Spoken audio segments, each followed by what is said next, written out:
10월 31일이 교회사에 있어서 가장 획기적인 전환점이라고 말씀을 드렸었고, 그와 관련지어서 우리는 하나님께서 우리를 옛 레위 지파의 제사장이 아닌 새로운, 그렇죠, 왕가의 제사장 직분, 새로운 거룩한 제사장으로 우리를 만드셔서 이 땅에서 이제 우리는 하나님 앞에 언제든지 바로 그 은혜의 왕좌 앞에 나아가서 긍휼과 필요한 때에 도우시는 은혜를 얻을 수 있는 그런 특권을 누리게 되었다라고 우리 공부를 한 적이 있었습니다. 오늘은 초대 교회가 이제 막 탄생을 해서 예루살렘에 있던 교회가 이제 주님께서 말씀하신 대로 사도행전 8장 1절에서 처음에 예루살렘과 유대와 사마리아와 땅끝까지 이르러 내 증인이 되라고 이렇게 명령하셨는데, 아시다시피 예루살렘에 있는 사람들은 거기에 모여서 하나님의 은혜로 열심히 예배도 하고 경배도 하고 복음도 전하고 나름 정말 훌륭한 교회이긴 하였으나 주님의 말씀에 따라 아마 순종을 하지 않은 것 같아요. 그래서 8장에 보면은 하나님께서 7장이죠. 7장에서 스데반의 사건으로 인해서 순교 사태가 벌어졌습니다. 그렇죠? 스데반의 순교로 일어난 그 일로 인해서 많은 사람들이 흩어져서, 특히 이 예루살렘으로부터 많은 사람들이 흩어져서 이제 전 지중해권으로, 당시로 치면 이제 먼 땅끝까지 이르러 복음이 전파되는 그런 계기가 만들어졌습니다. 그래서 19절 1절에 그렇게 써있죠.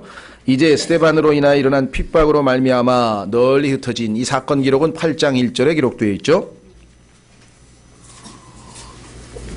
이와 같이 하나님께서는 우리 성도들이 하나님의 말씀에 순종하지 아니하고 게으르면 우리가 예기치 않은, 별로 달갑지 않은 그런 방법으로 우리가 볼 때, 그렇죠, 박해가 일어나서 막 고통 가운데 짐 싸가지고 도망가듯이 가가지고 복음 전하러 가면 좋겠습니까?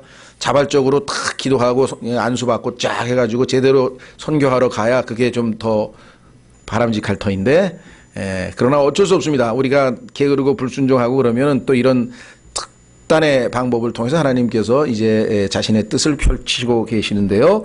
이제 스데반으로 인하여 일어난 핍박으로 말미암아 널리 흩어진 자들이 멀리 베니게, 우리말 발음하고 영어하고 완전히 좀 차이가 나서 이게 뭔 베니게가 어디야 하면서 이제 하는데, 또 사회에서 지도, 일반 학교에서 사용하는 지리 교과서에 보면 또 이 용어가 또 다 달라요. 그러니까 정말 성경에 나와 있는 이 지명을 일반적으로 우리 교과서나 이런 데서 사용하는 지명하고 좀 어떻게 일치를 해야 성경을 읽지. 애굽 그러면 뭐 우리는 알지만 애굽 그러면 이제 이집트 그거는 조금 유명하니까 알죠. 예리코라는데 우리는 여리고, 그것도 좀 비슷하네 발음이. 그런데 어떤 걸 막 영 달라가지고요, 이게 도대체 뭔가 싶으면 알고 보니까 아무것도 아니에요. 성경에 나오는 그 일반 지명으로 치면 쉬운 지명인데 성경에는 이 단어 번역이 쉽지 않게 돼 있어요. 근데 이건 옛날에 개혁성경에서 워낙 그렇게 써놨기 때문에 어쩔 수 없었던 것 같아요. 그래서 좀 안타까울 때가 할 수 없이 설명을 좀 해야 되는데요. 이 베니게는 페니키아라고 하는 지방으로 지금의 레바논에 해당되는 지방입니다. 그 다음에 키프로스는 그 건너 지중해에 있는 섬 이름이죠. 섬 이름. 지금 현재 터키계와 그리스계가 절반쯤 양쪽에서 지금 분쟁이 많이 일어나는 지역인데, 초대 교회 역사에 있어서는 굉장히 핵심적 역할을 했던 중요한 섬입니다. 지중해 섬 키프로스. 그 다음에 키프로스와 안디옥은 예루살렘에서 북서쪽으로 약 500km 정도 떨어져 있는 곳인데요. 거기 코나를 딱 돌면 이제 이 소위 말하면 터키로 들어가서 소아시아 복음 전도회, 다시 말하면 초대교회의 복음 전도의 전초 기지인데, 로마 시대의 3대 도시에 해당될 정도로 어마어마하게 큰 도시입니다. 그래서 하나님께서는 이곳을, 이 안디옥을 선교 기지로 선택하신 것은 아주 탁월한 전략이셨다. 이게 우리가 알 수가 있죠. 여기 주변에는 또 우상 숭배하는 사람들이 엄청 많았어요. 그래서 정말 아주 뭐 거의 적진에 아주 정중앙으로 아주 침투해서 이 복음이 전파되는 어마어마한 이 교회사에서의 역사인데요. 하나님의 치밀한 계획과 섭리적인 손길을 느낄 수 있는 그런 어마어마한 사건이 이 안디옥에서 벌어집니다. 지나다니다 보면 안디옥 교회라고 이름 붙이신 분들은 뭔 알고 안디옥 교회라고 붙이셨겠죠? 잘은 모르겠습니다. 뭘 알았으니까 안디옥교라고 붙이셨으리라고 믿습니다. 예. 자, 그래서 안티옥. 이거를 또 이제 영어식으로 발음하면 안티옥이라 해서 안티오크 뭐 해서 이게 똑같은 지명이 막 발음이 막 여러 개로 돼 있어서 정말 혼동이 됩니다. 예. 뭐 예를 들면 존, 그렇죠? 요한. 우리는 요한, 영어로는 존, 불어로는 장. 그렇죠? 스페인 말로는 환 뭐 이렇게 해 가지고요. 똑같은 이름이 나라 말로 다 달라지거든요. 예, 이건 좀 유의해서 특히 지명, 인명에서 혼돈을 일으키면 이제 엉뚱하게 성경 해석이 됩니다. 예. 자, 그래서 오직 유대인들에게만 말씀을 선포하니라. 자, 성경에 보니까 복음은 항상 1차적으로 유대인에게요. 먼저는 유대인에게요. 그 다음에는 이방인이죠. 그렇죠? 그 이방인은 그 밑에 나오는 그리스말 하는 사람이라고 설명되어 있어요. 20절에. 왜 이와 같은 역사가 일어났을 것인가? 그것은 인류 역사 전체를 여러분들이 좀 이렇게 전체적으로 조망하고 계셔야 돼요. 그래서 우리가 6월 6일 날 영원부터 영원까지 하나님의 계획을 또 특강을 한 이유는 전체 영원부터 영원까지 하나님의 마스터 플랜이 뭔가 이렇게 머릿속에 숲이 그려져 있는 다음에 총론이 있는 다음에 이제 강론으로 들어가야 되는데 구체적인 걸 하면은 전체 중에서 이게 어디에 해당되는지를 모르면 어렵죠.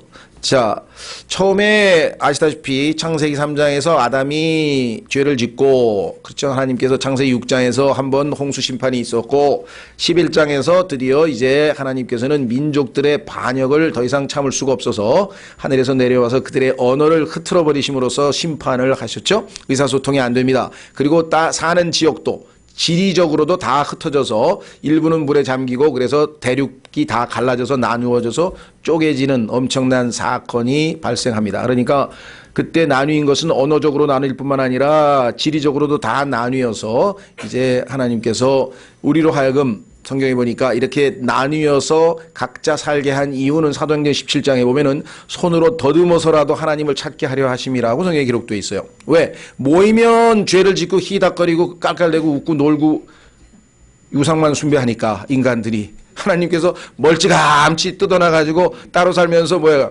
외로운 부하예요? 하늘을 쳐다보면서 오, 참 신비롭다. 조물주가 저거 야 자연을 바라보면서도 인간은 당연히 하나님을 생각은 하게 돼 있죠. 왜?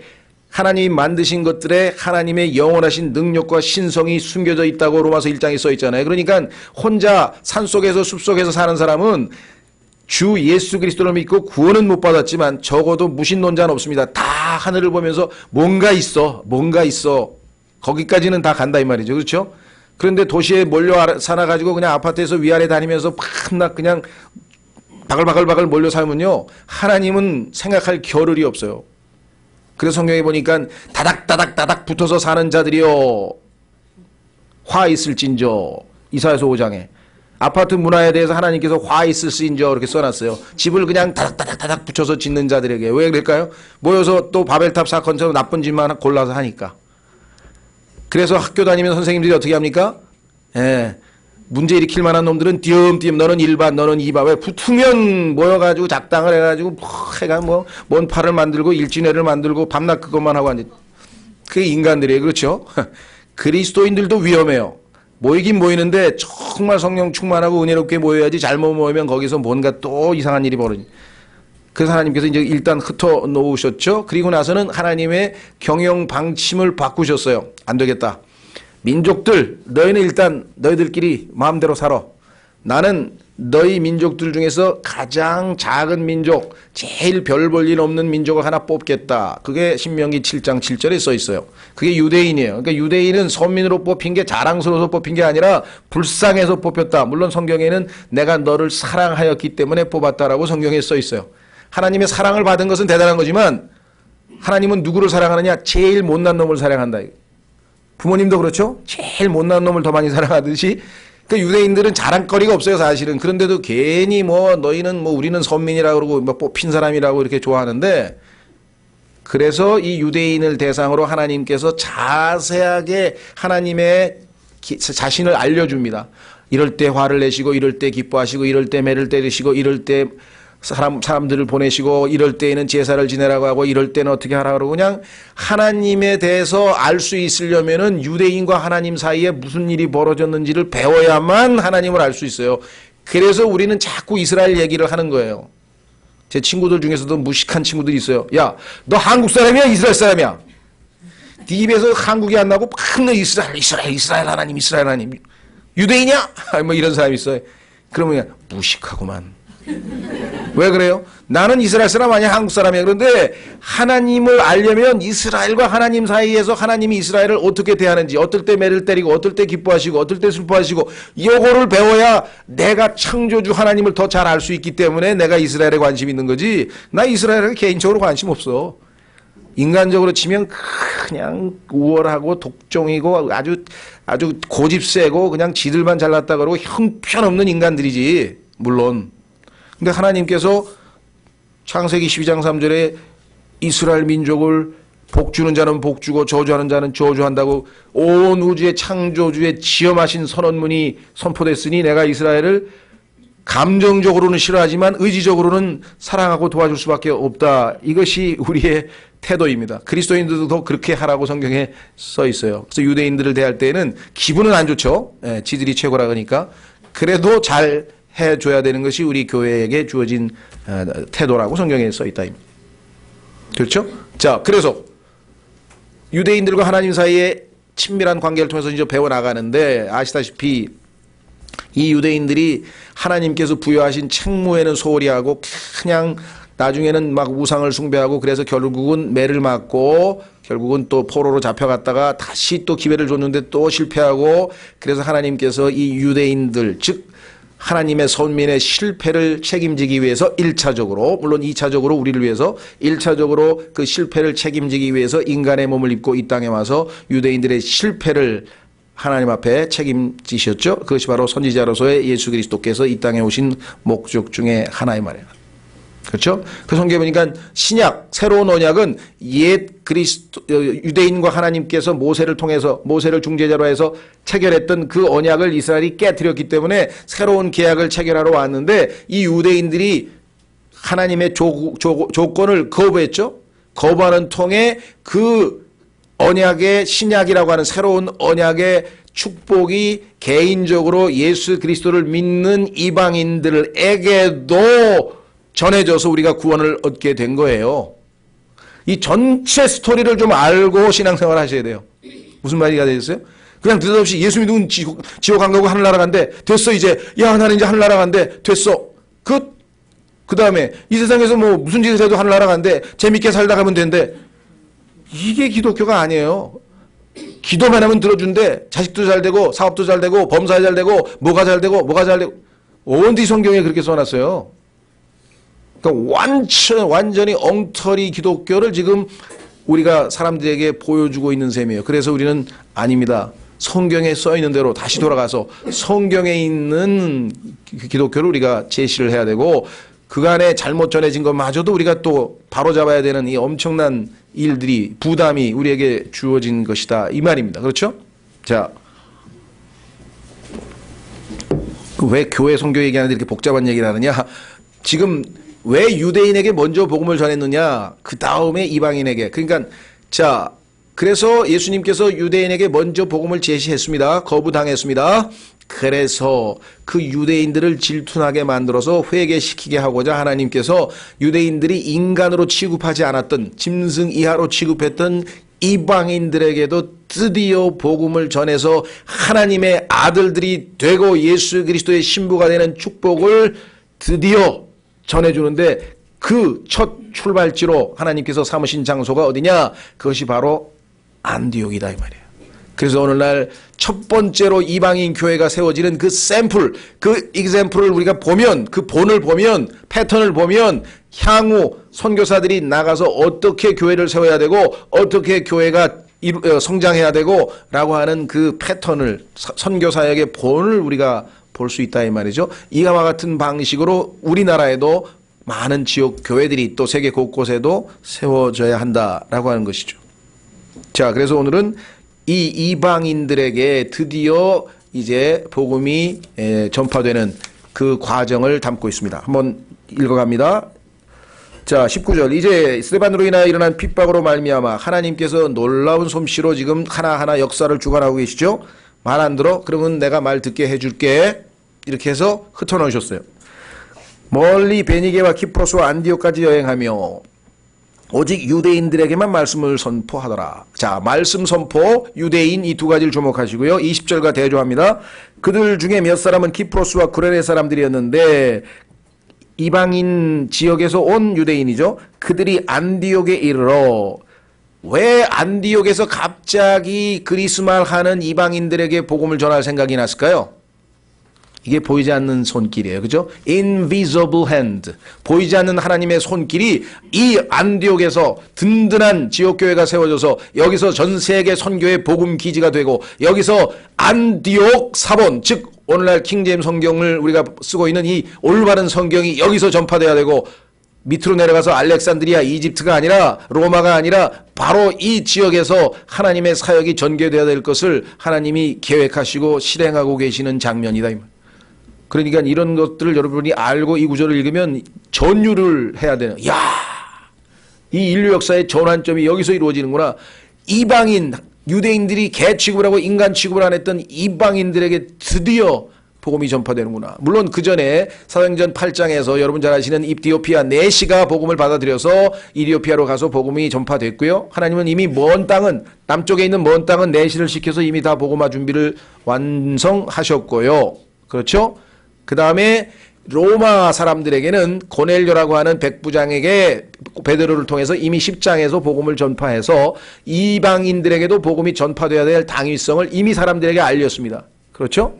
그리고 드디어 이제 본격적인 교회 세우는 작업이 시작이 되고 있습니다. 20절. 그들 중에 몇 사람은 키프로스와 구레네 사람들이었는데 그들이 안디옥에 이르러 그리스말 하는 사람들에게, 이게 성령의 감동이에요. 왜?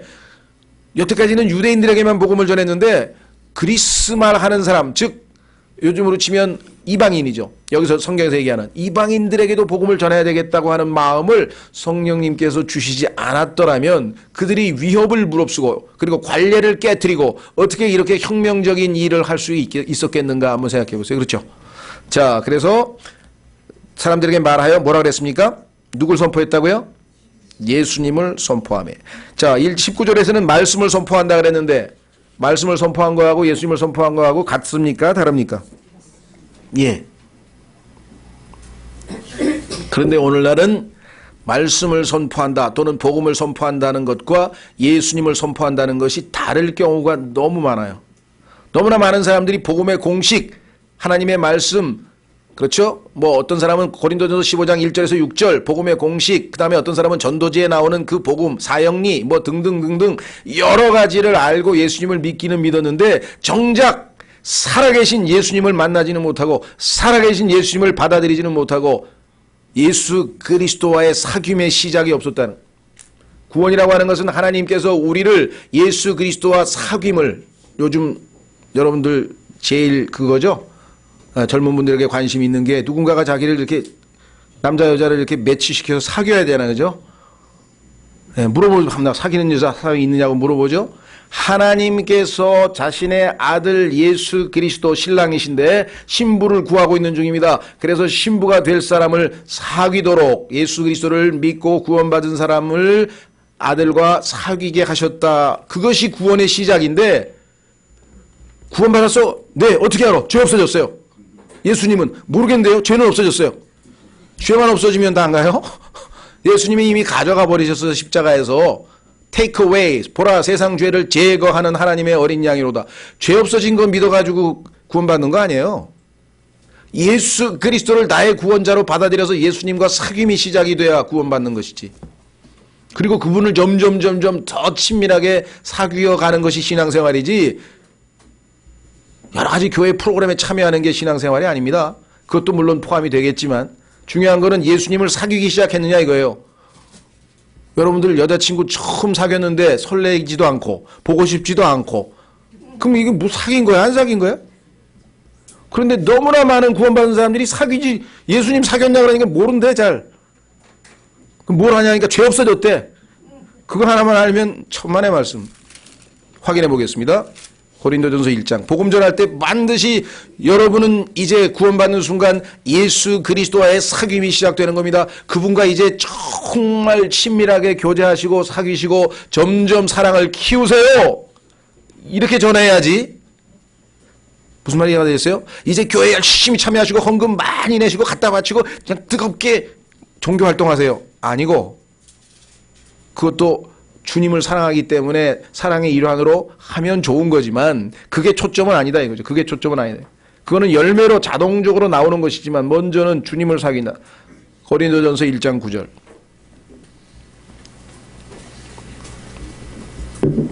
너희를 부르사 자신의 아들 예수 그리스도 우리 주와 교제하게 하시는 하나님은 신실하시도다. 아들을 위해서 신부감을 구해 주셔가지고 흐뭇해하고 계시는 부모님을 한번 생각해 보세요. 그렇죠? 예, 아들이 밤낮 솔로로 있어가지고 아이고 저놈을 어쩌나 했는데 어느 날 순간에 그냥 옆에 탁 멋진 아주 그냥 아가씨하고 나타나서 와 하나님께서 얼마나 기뻐하실까요? 여러분과 제가 예수 그리스도를 사귀기 시작하는 그 순간에 하나님이 기뻐하실 걸 생각해 보세요. 자, 요한일서로 갑니다. 요한일서. 그랬더니 예수님께서 어느 날 우리 아버지 좀 만나러 가자. 그럼 벌써 결혼하겠다는 뜻이죠. 그죠? 우리 아버지 좀 만나자 그러면 예, 성경에도 보면 우리 아버지 좀 만나러 가자. 요한일서 1장 3절. 요한일서 1장 3절. 우리가 보고 들은 그것을 너희에게 밝히 드러내면 너희 또한 우리와 교제하게 하려 함이니 참으로 우리의 교제는 아버지와 함께하는 것이며 그분의 아들 예수 그리스도와 함께하는 것이니라. 아들과만 교제하는 게 아니라 아들을 통해서 아버지를 만나고 온 우주 만물을 창조하시고 설계하시고 계획하시고 경륜하시고 지금도 이끌고 계신 그 위대하신 처음부터 계신 그분을 예수 그리스도 통해서 우리가 만나게 된다 이 말이에요. 사귀게 된다. 그런 사람들끼리 사귀는 것을 그리스도인의 교제라고 하는 겁니다. 그런 사람들끼리 우리와 교제하게 하려고 요한일서를 썼다 그랬죠. 요한일서를 쓴 목적은 뭐냐면 나는 아버지와 아들과 사귀는 사람인데 너도 아버지와 아들과 사귀는 사람이니까 우리끼리 좀 사귀자. 그것이 그리스도인들 간의 교제라고 성경에 써 있다 이 말이죠. 다시 돌아옵니다. 그래서 19절에 말씀을 선포한다는 얘기는 곧 예수님을 선포한다는 말과 같아야지 오늘과 같이 복음 공식 무슨 수학 공식처럼 달랑 전해주고 이거 믿어? 그럼 됐어. 이제 죄 없어졌어. 이거 하면 큰일 납니다. 21절. 그의 손이 그들과 함께함으로 많은 수의 사람들이 믿고 주께로 돌아오더라. 이것이 교회가 시작되는 첫 타이밍입니다. 그래서 우리는 다시 이제 주보로 가서 훑어보면서 1번까지 가겠습니다. 사도행전 11장 19, 30절은 본격적 선교와 그 결과로 탄생한 교회가 어떻게 성장하고 있는지를 보여주는 중요한 내용을 제시하고 있습니다. 선교, 교회 역사, 필사본 증거 혹은 본문의 전수 등 그 무엇이든 교회 역사는 예루살렘에서 안디옥으로 옮겨갑니다. 이것이 하나님의 전략이고 이것을 성경에서 서쪽으로 미국에서 금광 캘 때만 서쪽으로 아니고 성경의 역사는 서쪽에서 동으로 삥 돌아서 다시 땅끝으로 돌아오죠. 예루살렘으로 돌아오는 선교 역사는 서쪽으로 돌아서 한 바퀴 돌아서 다시 중국을 거쳐서 중동을 거쳐서 예루살렘으로 그것이 이제 마지막 땅끝까지 이르러 복음이 전파되는 거의 예루살렘 다 와 있죠. 지금 중동 선교가 활발히 진행되고 있습니다. 로마나 이집트가 아님을 주의하십시오. 로마와 이집트와 관련된 것은 성경에서 항상 나쁜 거예요. 이집트는 세상이고 로마는 예수님을 죽인 자들이에요. 상징적으로 벌써 성경에서 딱 조심하셔야 돼요. 그리스도인들은 이 두 지역에서 뭔가 하여간 나오더라도 뭔가 조심하셔야 돼요. 안디옥 교회를 신약교회의 탄생과 성장의 본으로 제시한 주님의 뜻에 따라 이러한 방식으로 지역교회들이 더 많이 세워지고 성장해 가기를 간절히 기도합시다. 첫 번째, 안디옥에서 교회가 탄생함. 금방 우리가 살펴봤습니다. 사람들을 그리스도께로 인도함. 자, 거기에 보면은 탄생하면서 이제 두 번째 단계로 넘어갑니다. 탄생을 했는데 젖을 못 먹으면 어떻게 됩니까요? 애가 태어났는데 젖을 못 먹으면. 예, 지금 시리아 난민들 보니까 막 젖을 못 먹어가지고 거의 막 뼈만 남은 거 보셨죠? 그 다음에 아프리카에서 지금 뭐 아이 안고 있는데 막 뼈는 지금 거의 없는데 웬 또 파리는 그렇게 많이 붙어 있는지 그냥 정말 처참한 몰골을 하고 있잖아요. 그걸 볼 때마다 여러분도 어떠세요? 하늘에서 하나님께서 이 세상을 내려보니까 구원받았다고 하는 하나님의 자들이 그보다도 더 처참한 몰골을 하고 앉아있어 지금. 아주 처참한 몰골을 하고 있는 사람들이 지금 어마어마하게 많다는 거예요. 목숨은 붙어 있어요. 근데 영적으로는 정말 너무나 영양실조에 걸려 있어서 바울이 고린도 교회 사람들에게 지금 상당한 기간이 지났는데 아직도 너는 지금 하나도 안 자라서 다시 베이비야, 베이비. 그래서 뭐예요? 엄마 젖을 1년이면 띄어야 되잖아요. 신체적으로도 1년이면 젖을 띄어야 되는데 지금 벌써 몇 년이 지났는데 아직도 젖을 먹어야 할 상황이 되었구나. 고린도전서 3장, 히브리서 5장. 시간으로 보건대 너희는 지금 충분히 운동도 하고 뛰어야 다녀야 될 판인데 밥을 잘 먹어서 밥 먹고 나가야 되는데 또 젖을 먹어야 될 상황이 됐으니 안타깝도다. 바울이 서신을 쓸 때마다 그 안타까움을 호소하고 있어요. 왜? 교회가 탄생만 했지, 교회가 세워져서 구원받은 사람이 모여만 있지 전혀 양육이 안 되고 있다 이 말이에요. 제일 시끄러운 데가 어디입니까? 유아원이에요. 유아원. 여기서 앵앵 저기서 앵앵 막 난리예요. 그렇죠. 교회도 지금 그와 같은 상황이 되어버렸대요. 자, 그래서 두 번째는 반드시 새로 탄생한 교회를 양육해야 됩니다. 이 과정이 어마어마하게 힘들어요. 확인해 보겠습니다. 갈라디아서 4장 19절.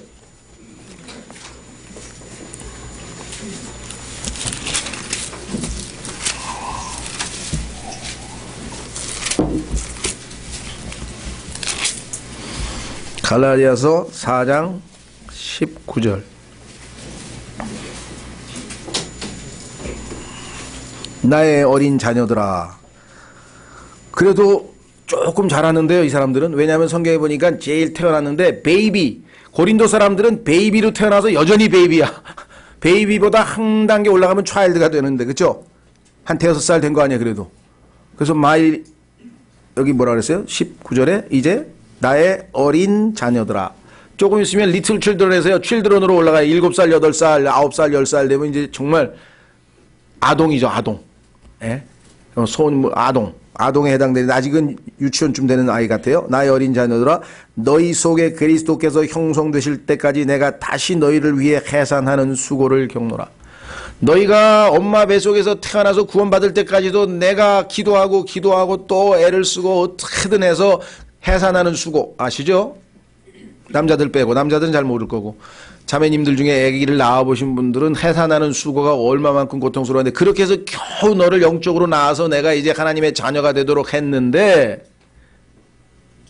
너희 안에 그리스도께서 형성돼서 네가 20살쯤 돼서 늠름하게 부모의 마음도 이해하는 성숙한 한 인간으로, 그렇죠? 성인식 하잖아요. 우리나라도 얼마나 그게 훌륭한 일이면 성인식까지 다 열어준다 이게. 어른 됐다고. 그 어른이 되는 그 20살 청년까지 갈 때까지 얼마나 내가 다시 해산하는 수고를 해야 되겠느냐.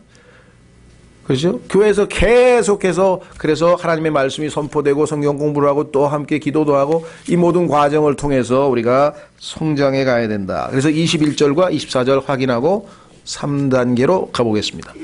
자, 사도행전 11장 22절부터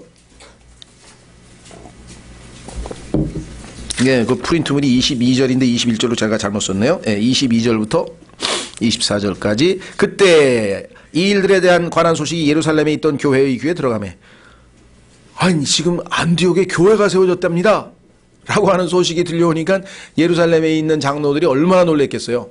아차 싶었겠죠. 왜? 야, 우리가 모여가지고 하나님께서 땅끝까지 가라 그랬는데 안 갔더니 박해가 일어나가지고 하나님께서 다 흐트러 놓으니까, 아, 하나님께서 참 우리의 게으름에도 불구하고 이 엄청난 역사를 일으키셔서 이 교회를 드디어 세우셨구나라는 소식이 들려왔는데요. 그들이 바나바를 보내매 그가 멀리 안디옥까지 가게 하니라. 이제 이건 뭐 잘은 모르겠어요. 왜 보냈을까요? 기뻐가지고 그냥 축하하러 보냈을까요? 아니면 가만히 있어봐, 이거 진짜 교회 맞아? 예루살렘 교회에서 보내지도 않았는데 자기들끼리 교회를 세웠단 말이야?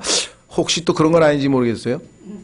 하여간 우리가 뭐 답은 모르겠습니다만, 하여간 바나바를 보내서 뭐 너무 기뻐서 확인차 보낼 수도 있겠고, 하여간 보낸 사실만 기록되어 있네요. 예, 해석은 뭐 우리 몫이겠죠. 자, 23절. 그가 이르러 하나님의 은혜를 보고 즐거워하며. 그런데요, 하나님께서 딴 사람 보냈으면, 예를 들면 아주 자기 의에 가득 차가지고 아주 그냥 뭐 우월감에 젖어 있는 사람이 갔으면 딱 가서 이리들 다 와봐. 지금부터 구원 심사한다. 이제 너 나와봐. 어떻게 너 구원 받았어? 넌 어떻게 구원 받았어? 너 좀 의심스러워? 너 이리 와봐. 이러면서 아마 또 왕노릇하고 앉았을 텐데 성경에 보니까 그런 자들이 있다고 바울이 너희가 잘도 왕노릇하는구나 하면서 비꼬는 장면이 성경에도 나와요.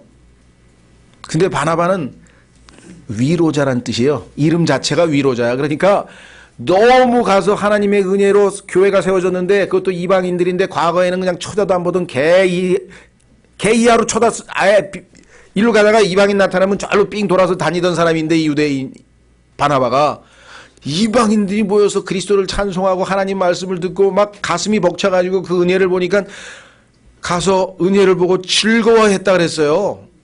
준비된 사람을 하나님이 보내신 거죠. 그렇죠? 자, 그들 모두에게 권면하여. 이게 중요한 거예요. 분별력 있는 사람이야. 자, 구원받아서 지금 이제 하늘나라 간다고 다 들떠있고 지금 으쌰으쌰하고 막 할렐루야 아멘 난리가 났는데 좋다 이거야. 그러나 그게 신앙생활 전부가 아니야. 이제 감정이 식고 조금 있으면 뭐예요? 반드시 많은 환난을 통과하여 하나님의 왕국에 들어가야 될 터인데 앞으로 닥칠 많은 일들이 있을 것이다. 그러니 너희는 어떻게 해야 돼요? 중간에 떨어져 나가면 안 되니까 그리스도께 들러붙어 있으라. 이게 성경에 써 있잖아요. 들러붙어 있으라. 번역이 지금 붙어 있으라 그랬는데요. 저 같으면 들러붙어 있으라 번역하고 왜 클리브라고 하면서 그냥 갖다가 그냥 그 악교 붙듯이 딱 달라붙어 있는 그런 뉘앙스거든요. 이게 뭐 붙어 있으라가 잘못됐다는 얘기가 아니라 제가 여러분들에게 좀 강조하기 위해서 그들에게 권면하여 그들이 마음의 작정을 하고 자 신앙생활은 머리로 하는 게 아닙니다. 요즘에 보니까 무슨 뭐라더라 침대는 가구가 아니고 침대는 뭐 과학이라든가 그러더니 조금 있다 보니까 침대는 에이스라고 또 그런 하여간 그 광고 카피라이터들이요 머리가 비상한 거예요. 여러분들도 그런 거 하나 쓰면 더 왕창 볼 것 같은데 그렇죠? 그거 머리 한번 하나님 지혜 주셔서 나도 그냥 좀 이렇게 딱 뭐라고 했어요? 마음의 작정을 하고 구원받을 때도 뭐예요? 마음으로 믿어 의에 이르고 신앙은 머리로 하는 게 아니에요. 마음으로. 그런데 성경 공부는 머리로 일단 해야 돼요. 마음으로 하면 큰일 나요. 그냥 막 이상한 교리 베리침 막 이런 거 믿어가지고 막 헷갈려가지고 막 왔다 갔다 하다가 성경 공부는 머리를 가지고 해야 돼. 냉철한 머리로. 그 다음에 그것을 20cm 밑으로 내려보내서 뜨거운 마음으로 주님을 섬겨야 돼. 그런데 이게 또 안 내려가. 이게 The longest distance is from head to heart. 유명한 말이 있어요. 그리스도인들이 만들어낸 말인데 이 세상에서 가장 긴 거리가 머리에서부터 심장까지의 20cm라 그래. 안 내려가. 여기에 든 건 많어. 우쭐대고 포문 잡는데 마음이 녹아서 실천하고 희생하고 이건 안 한다 이게 지금. 이건 우리만 그런 게 아니라 그리스도인들 대다수가 그래요. 그러니까 오죽하면 전 세계에서 그 말이 나왔겠어요? 성경에도 써 있잖아요. 하나님의 말씀은 입에서는 꿀송이 같이 달콤해. 그런데 배에서는 쓴 거 좋아하는 사람이 있나요? 그러니까 소화가 안 되는 거니까 그러면 행동으로 옮겨서 희생으로 해서 그 말씀에 주는 것이 받는 것보다 더 복되도다. 야, 그러면 나는 더 많은 복을 받고 싶어. 더 행복해지고 싶어. 그러면 줘야 된다고 성경에 써 있어. 말씀을 믿습니다. 했는데 뭐예요? 실제적으로 주려 그러니까 아까워. 그럼 여기는 달콤했는데 그 다음에는 뭐예요? 아니야 이거 다음번에 하면 그 다음번에 해요. 그 다음에는 안 해요. 하나님께서 마음에 뭔가 찜찜하다. 나는 머리로 듣기만 하고 행함이 없는 그러한 자가 되지 마라. 성경에 보니까 doers of the word 말씀을 행하는 자가 되라. doer hearer 듣는 자가 아니라 행하는 자가 되라고 야고보서에서 그렇게 말씀을 했는데 그래 이번에 행하자. 하나님 확실합니까? 주라! 그러면 받으리라. 확실하죠? 믿습니다. 하고 딱 줘보세요. 예기치 않은 때 왕창 받아요. 정말 하나님은 우리가 생각하는 것보다 훨씬 더 주시는 분이시 째째하신 분이 아니에요. 이거를 체험하면 그 다음부터 더 줘요. 왜? 한번 경험해 봤으니까. 그렇죠? 이게 지금 이제 우리의 신앙생활에 이제 자 그래서 여기 보시니까 그 실전에 실천하는 것까지 벌써 해버렸네. 4번까지. 하여간 그 얘기는 좀 내려가서 천천히 하고. 그래서 두 번째는 양육인데 어떻게 했냐. 마음의 작정을 하고 주님께 들러붙어 있다. 주님께 꽉 붙어 있어야 돼요. 자 이것을 성경에서 어디서 또 가르치고 있느냐. 사도행전 14장으로 가보세요. 바울도 선교하면서 또 그렇게 바나바와 함께 가르쳤습니다. 사도행전 14장 20절. 사도행전 14장 20절. 그러나 제자들이 그를 둘러섰을 때 그가 일어나 도시로 들어갔다가 이튿날 바나바와 함께 더베로 떠나니라. 그들이 그 도시의 복음을 선포하여 많은 사람을 가르치고 다시 루스라와 이고니움과 안디옥으로 돌아가. 자, 안디옥으로 돌아왔습니다. 전초기지로 왔어요. 다시. 그 다음에 어떻게 돼요? 이들을 강화시키는 훈련을 하죠. 제자들의 혼을 어떻게 한다고요? 굳건하게 하며 그들을 권면하여, 아까도 권면했죠. 사도행전 11장 우리가 봤던 본문에서도. 그 다음에 어떻게 한다고요? 믿음 안에 어떻게 한다고요? 거하게 하고. 이 거한다라고 하는 말을 드웰링이라고 하는 단어로 오해하시면, 성경에 보면은 성령께서 내 안에 거하신다 할 때는 드웰인데 그게 아니고 여기서는 지속이에요. 사실은 continue라고 써 있잖아요. continue. 여기 분명히 써 있잖아요. continue in the faith. 이게 바로 아까 얘기했던 뭐예요? 들러붙어, 클리브 딱 달라붙어 가지고 계속해서 주님과 함께 동행해야지 중간에 자꾸 어디로 왔다 갔다 하면은 성장이 안 되고 주님을 따르는 일에 방해를 받는다. 그랬죠? 자, 다시 본문으로 11장으로 넘어옵니다. 그는 선한 사람이요 성령님과 믿음이 충만한 사람이더라. 많은 사람들이 듣게 더해졌더라. 이렇게 귀한 일꾼이 와서 주의 일을 하면서 성도들을 사역하니까 소문이 여기저기서 번져나가고 사람이 바뀌었더라. 정말 사람이 좋아졌어. 막 이런 간증으로 인해서 주변에서 사람들이 이제 몰려들어서 죽게 더해졌더라. 자, 교회에 더해졌다라 아니 됩니다. 안 써 있어요. 주님께 더해졌다 그랬어요. 사람들이 주님의 몸된 교회니까 주님께 더해졌더라. 죽게 더해졌더라. 자, 3단계로 갑니다. 그렇게 하면 교회가 잘 양육되면 성장하겠죠. 25절. 그때에 바나바가 사울을 찾으러 다소로 떠나서. 자, 이쯤 되는데 하나님께서, 바나바가 기도하는데 여기는 안 써 있지만 하나님께서 너 지난번 그 사울이죠. 이름이 원래는 사울이었다가 바울로 바뀌었는데 사울을 가서 찾아오라. 그러지 않아도 제가 지금 다소에 그 사울이 고향으로 가가지고 중간에 뭐 없어져가지고 아라비아에 가서 3년 동안 뭐 주님으로부터 깊은 교제를 하고 신비로운 막 에베소서도 뭐 아주 굉장한 걸 배웠다고 소문은 들었는데 다소에서도 지금 굉장히 열심히 사역을 해서 굉장히 정말 교회가 부흥하고 있다고 합니다. 소문은 들었는데요. 그 바울이 내가 사용할 그릇이다. 세계 선교를 위해서 내가 사용할 그릇이니까 그를 이 교회로 데려오라. 왜? 세계 선교의 전초기지가 안디옥 교회니까 여기서 이 교회 성도들을 양육해서 튼튼하게 세워놔야 이제 본격적으로 전 세계 사역이 이루어지겠죠. 그래서 가장 위대한 성경교사, 그렇죠. 하나님의 모든 계획을 다 꿰뚫고 있는 사람, 이 사람을 데려다가 이 교회에서 1년간 특별, 그렇죠? 특강을 하라 이거. 특강을 제대로 성경을 가르치라 이거. 그래서 25절에 그때 바나바가 사울을 찾으러 다소로 떠나서 그를 만나배 안디옥으로 그를 데려오니라. 다소에 가서 바울 찾는 게 쉬웠는지 그건 잘 모르겠어요. 하여간 데려왔어요. 그들이 만 1년 동안 그 교회와 함께 모이며 많은 사람들을 가르쳤는데 제자들이 안디옥에서 처음으로 그리스도인이라 불리냐.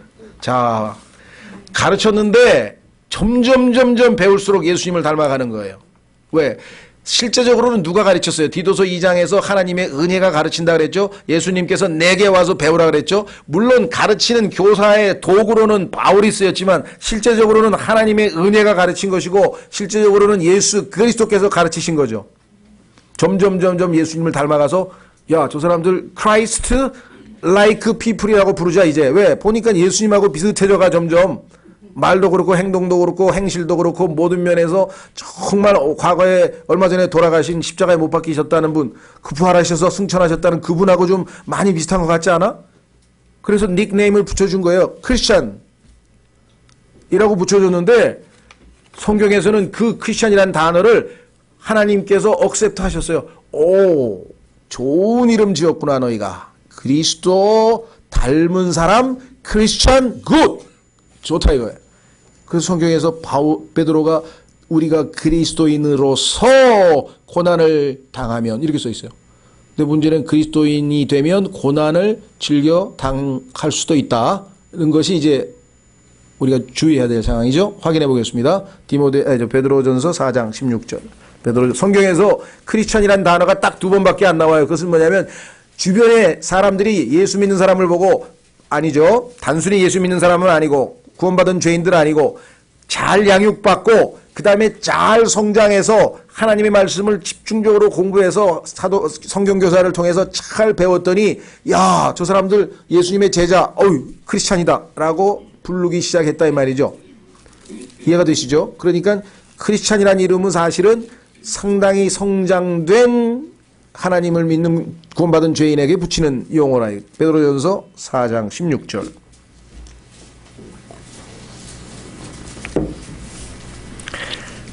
그럼에도 어떤 사람이 그리스도인으로 고난을 받으면 그는 부끄러워하지 말고 도리어 이 일로 인해 하나님께 영광을 돌리라. 예수님을 믿다가 고난을 당하면요, 하나님의 은혜와 더불어 해결하면 하나님께 영광을 돌리는 결과가 나온다. 이것이 베드로전서 전체를 요약한 것입니다. 베드로전서 전체는요, 고난 플러스 은혜는 영광이라고 하는 그 내용을 5장에 걸쳐서 잘 설명해 놓고 있는 책이에요. 그래서 고난당하면 베드로전서 읽으라고 하는 얘기가 그 얘기예요. 무슨 말이 이해가 되셨죠? 자, 그래서 여기 보시면 그리스도인으로, 우리가 as Christian, as a Christian, 나는 한 그리스도인으로서 여러분께 권면합니다. as a Christian, 나는 그리스도인으로서, 이것이 우리의 자세네. 자, 그래서 다시 돌아오면 드디어 이제 교회가 잘 성장해 가고 있습니다. 그렇죠? 이것은 그리스도의 교사들이 최선을 다해서 수고하면서 성도들을 가르침으로써 말미암아 이루어진 열매라고 할 수 있겠죠. 그렇죠? 예. 자, 그래서 우리는, 자, 거기 보시면 첫째 1번에 안디옥에서 교회라고 했죠. 그 밑에 보면은 사람들을 그리스도께, 교회 그리스도. 그 다음에 탄생했죠. 그 세 단어를 주목해 보십시오. 주보의 1번에 보면은 안디옥에서 교회 탄생 그리스도께로 인도함. 교회 그리스도 탄생. 그렇죠? 그리스도는 교회를 탄생시키십니다. 그 다음에 두 번째, 새로 탄생한 교회를 양육, 그리스도를 위해 삶. 그렇죠? 그리스도 교회 양육. 세 번째, 지역교회가 성장하는데 그리스도, 교회 성장 그리스도. 이 세 가지는 항상 붙어 다니는 거예요. 점점 그 단계로 이르러서 이제 마지막 네 번째 단계까지 이제 드디어 가게 됩니다. 이것이 이제 실천하는 신앙이 되겠죠. 그렇죠? 우리가 실천하는 신앙이 된다. 자, 확인해 보겠습니다. 디모데후서 3장. 디모데후서 3장.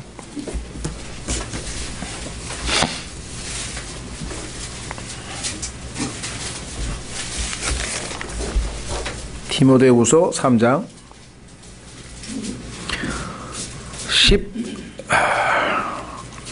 16절. 디모데후서 3장 16절. 모든 성경 기록은 하나님의 영감으로 주신 것으로 교리와 교리를 배워서 잘 양육이 됐습니다. 책망을 받으면서 자라납니다. 애도 야단 맞으면서 커야죠. 매 맞고 야단 맞으면 점점 큽니다. 바로잡음, 그랬더니 행실이 잘 바로 잡혔습니다. 의로 교육함, 그랬더니 어느 날 늠름하게 하는 행동마다 올바르게 바르게 행동합니다. 어른도 공경하고 어디든지 가서 봉사하려고 그러고 어디든지 굳은 일을 맡아서 하려고 그러고 성장된 성숙된 모습을 보이고 있습니다. 의로 교육하기에 유익하니.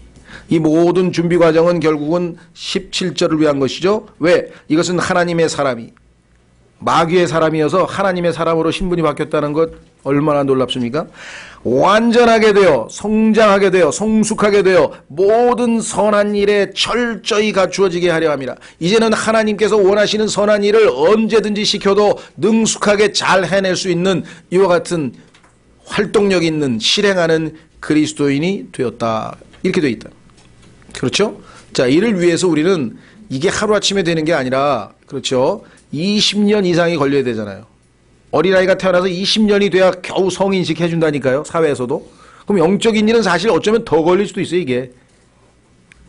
자, 확인해 보겠습니다. 사도행전 20장. 그래서요, 여러분들 그저 복음 조금 배우고 로마서 조금 배우고 이것 조금 배우고 저것 조금 배우고 이렇게 대충 배워가지고서는 절대로 제대로 성장할 수가 없어요.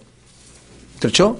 편식하는 아이가 건강할 수는 없는 겁니다. 창세기 1장 1절부터 계시록 22장 21절까지 다 한 절 한 절 every word of God 하나님의 모든 말씀 각각 단어 하나하나 말씀으로 살아야 한다고 성경에 써 있어요. 근데 막 성경에 어려운 부분은 너무 그런 부분이 많으면 안 되잖아요. 창세기 읽어야지 그냥 먹어야지 일단. 맛이 없더라도 일단 먹어야지 계속 꾸준히 읽어야죠. 그렇죠? 예. 사랑하는 부모님이 군대에 있는 아들에게 편지를 보냈는데 읽다가 아유 지루해 그냥 넘어가자 또 아유 지루해 넘어가 그런 아들 봤어요? 한자 읽으면서 그냥 곱씹으면서 눈물이 뚝뚝뚝뚝 내가 사회에 있을 때 말 잘 들을 걸 아이고 막 얼마나 그게 다 편지 하나하나를 그렇게 읽겠어요. 성경도 그런 자세로 읽어야죠. 사도행전 20장 27절 사도행전 20장 27절 26절부터 보세요. 바울이 자기 양심 고백을 합니다. 그러므로 내가 26절부터 그러므로 내가 이날 너희를 데려다가 증언하거니와 내가 모든 사람의 피로부터 깨끗하다. 나는 양심에 꺼리낌이 하나도 없다. 자신 있다. 왜? 이는 내가 지금까지 회피하지 아니하고 하나님의 모든 계획을 너에게 밝히 말하였기 때문이라. 하나님께서 나에게 가르쳐 주신 것 아라비아 사막에서 3년 동안 숨어서 열심히 하나님이 계시해 주셨던 그 모든 진리를 모든 계획을 창세기 1장 1절부터 계시록 마지막 순간까지 하나님의 영원 전부터 영원 후까지의 모든 계획을 다 밝히 가르쳐 줬다. 나는 속된 말로 꼽을 친 거 하나도 없다 이게. 나만 요거 다른 사람 안 가르쳐줘. 요거 나만 좀 알고 있어. 바울은 다 가르쳐줘, 다. 교회에서, 그렇죠? 예. 이렇게 해서 모든 하나님의 말씀들 80만 단어, 영어로 78만 몸의 단어를 다 하나하나 다 공부해야 비로소 하나님께서 원하시는 성숙한 모습이 돼서 선한 일을 하기에 충분히 준비를 갖추게 된다, 이 말이죠. 그렇게 돼서 이제 실천적인 신앙생활 마지막 단계 읽고 마칩니다. 자, 11장에 보니까 실제적으로 어떻게 했습니까? 구호금을 보냈어요. 야, 우리가 이렇게 엄청난 하나님의 말씀을 배웠는데 그 모든 것이 예루살렘이라고 하는 곳에서 하나님께서 정말 이 귀한 지체들을 보내셔서 참 우리에게 영적인 은혜를 이렇게 끼쳤는데 그들이 지금 가뭄이 들어서 너무나 물질적으로 고통스럽고 힘들다고 하니 우리가 각자 마음에 하나님이 주신 대로 모아서 보내자 이렇게 된 거죠. 실천하는 사랑을 실천하는 신앙 그게 바로 교회의 모습이죠. 27절 이 무렵에 대언자들이 예루살렘에서 안디옥에 이르렀고 그들 중에 한 사람은 곧 아가보라 하는 사람이 일어나 영을 통해 온 세상에 두루 큰 기근이 들었고 표적으로 들 것을 표적으로 보여주었는데 그러니까 이 사람은 대언자라고 27절에 나와 있죠. 그러니까 예언을 한 거죠. 우리가 그래서 예언이라는 용어를 쓰는 이유가 예언했잖아요. 그런데 카이사르 클라우디우스 시대에 실제로 역사에 이런 일이 발생했어요. 그래서 예루살렘에 있는 교회에서 너무나 많은 사람들이 이제 굶주리고 있었습니다. 29절 이에 제자들이 저마다 자기 능력대로 막 흥분한 상태로 하는 게 아니라 하나님께서 주시는 기도 가운데 주시는 마음에 따라 자기 능력대로 유다에 거하는 형제들에게 구호금을 보내기로 결정하고 이 구호금이라고 하는 단어가요 참 신기해요. 이게 릴리프인데요. 릴리프라고 하는 말은 아시다시피 이제 도와주는 거잖아요. 그렇죠? 어떤 상황에서 막 쪼들리고 있었는데 이제 한숨 쉬게 해주는 거죠. 이제 굶어 죽는 줄 알았는데 보내서 먹고 막 마음이 좀 놓이고 아니 위로 이런 내용이 포함되어 있잖아요. 릴리프 한다 그러죠. 자, 구호금을 보내기로 결정하고 또 그것을 어떻게 했다고요? 실행하여 구호금을 바나바와 사울의 손에 맡겨 장로들에게 보내니라. 실천하는 사랑을 실천한 우리가 선교비를 우리 선교사들에게 보내기도 하고 교회 안에서 어려운 지체들끼리 뭐 서로 구제하기도 하고 또 뭐 다양한 형태로 우리가 실천하는 신앙 꼭 여기에서 한 가지만 샘플로 나와 있지만 우리가 더 넓은 의미로 보면은 실천하는 그렇죠? 실행하는 행하는 신앙 이것이 바로 성숙한 사람들의 모습입니다. 그래서 주님께서는 이 안디옥 교회의 샘플을 패턴을 우리가 잘 배워서 교회도 그와 같은 방향으로 가야 하고 그렇죠. 그다음에 교회를 처음에 세울 때도 이와 같은 단계를 잘 밟아서 우리가 하나님께서 원하시는 그러한 지역교회를 세우는 합당한 선교가 되어야 되겠다.